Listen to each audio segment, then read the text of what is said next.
Josh Denslow's debut collection, Not Everyone is Special, I like that title. Thank you. Is a real book you can hold in your hands. In addition to constructing elaborate Lego sets with his 3 boys, he plays the drums in the band Borrisokane and edits SmokeLong Quarterly. Friends, please welcome Josh Denslow. Thank you. So, I'm going to not read anything from that book. Yeah. There was a theme of, was it? No love signs.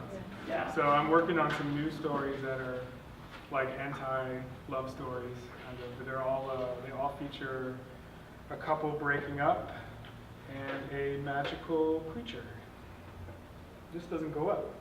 Let's get rid of it. All right.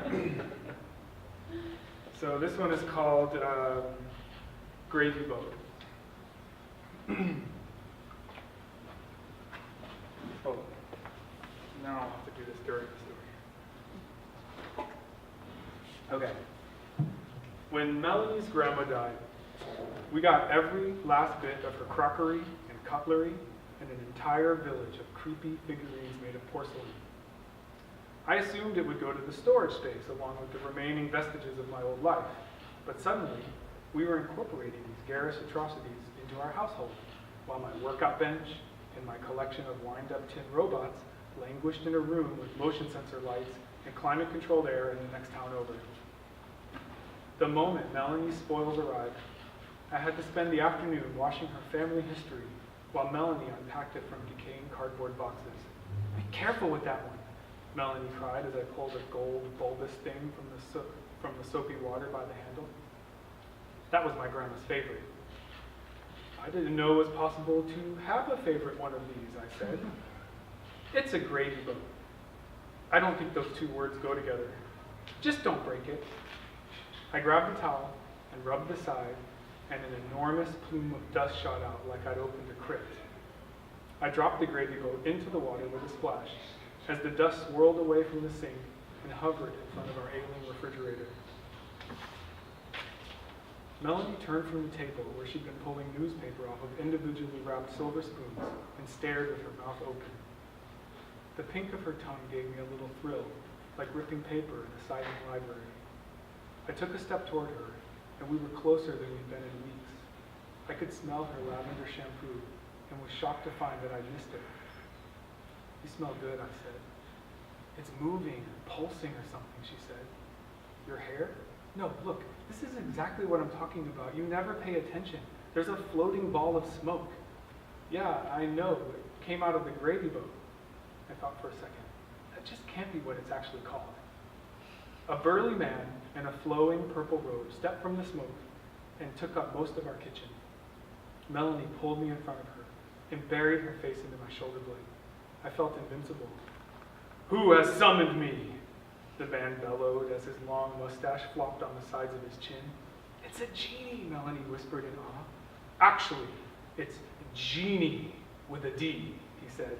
I can tell you're saying it with a G, and that drives me crazy. But other than that, I'm ready to fulfill your 3 wishes. Wait a minute, I said to Melanie. Your grandma had a genie, and she still lived in that shitty senior complex? Melanie grunted. Well, obviously none of us knew. Quick reminder, it's a genie, the genie said. The D and J just rolled together. Would it help if we said it in unison a couple of times? At that moment, it finally hit me that I had 3 wishes. I could wish for a returned closeness between Melanie and me, an end to our financial woes. Maybe sneak in one about blowjobs every once in a while. I summoned you, D-Genie, I said, with my chest inflated. Close enough, the genie said. What? Melanie said. Who summoned him? It was me, I said. I did. But she was using that tone of voice that made me feel less certain, and I knew what I said came out more like a question. He belongs to my grandma. It's part of my inheritance. I rubbed the side, I said. You've had years to do it and never thought of it. You wouldn't have done it either if I hadn't made you wash all this stuff. The genie folded his massive arms and visibly pouted his puffy lips. You're talking about me as if I'm not here. Give us a second, Melanie said, as she stepped out from behind me. The wishes are mine. Well, what if we split them, I said, and looked up at the genie for support. He just shrugged. Melanie shook her head. You can't split 3 evenly. If I might interject, the genie said, you could come up with some mutual wishes, things that would affect both of you in a positive way. When was the last time we agreed on anything, Melanie said. She had me there.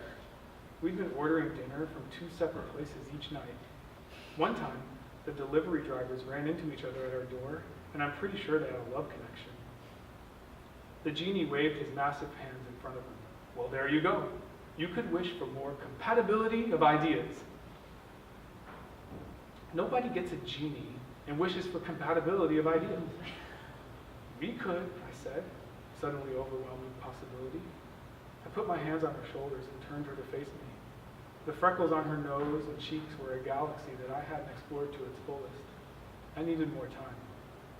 Maybe the reason we've grown distant is because we aren't trying like we used to. Maybe this is the time to break down the walls. Who cares what other people have wished in the past? This is our chance to show how much we mean to each other, that we're willing to use these wishes to make us stronger.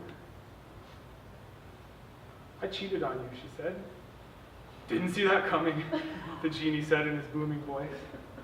My face grew cold, and light flickered at the edges of my vision.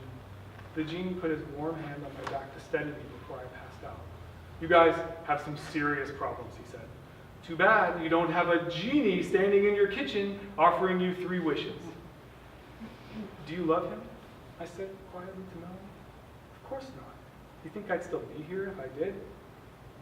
The genie gave me a push so that I was standing upright on my own.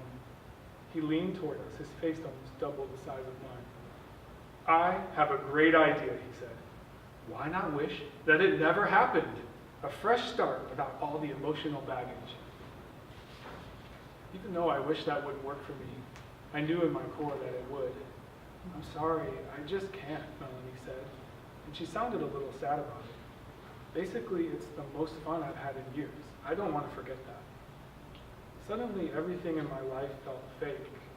I'd given up everything to live in her world, my old friends, my stuff, and with all of this new information, apparently my dignity as well.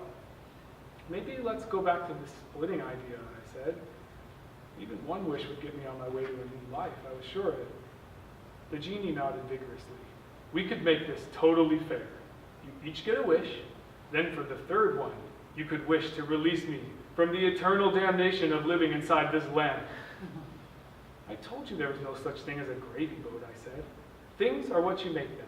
If my grandma wanted to put gravy in it, that made it a gravy boat, Melanie rolled her eyes. This is why we aren't compatible. There was no going back from that. We were through. And this genie had witnessed the whole thing. He looked a bit uncomfortable. So, what's it going to be, he said. Let's do the split, Melanie said. She gave me a small smile. But I'll go first. Works for me, I said. She squeezed my shoulder and stepped toward the genie. I watched her knowing that after this moment, everything was going to change. I drank her in, her long legs, her wide shoulders. I tried to hold on to that last touch, tried to memorize it, how her skin felt on mine. Melanie got up on tiptoes, and the genie squatted down to her. She whispered in his ear. The genie nodded and then looked at me. The hair on my arms all stood up at once. He shook his head sadly and smoothed his purple robe. Then he snapped his fingers, and I was plunged into the most perfect darkness I'd ever experienced. Melanie, I said. There was no sound. I reached forward, hoping to find something in the abyss, and 3 overhead lights snapped and popped into life, motion sensor lights. I sat down on my workout bench and started counting how many boxes of wind-up tin robots I owned. I'd figure out how to get out of here later.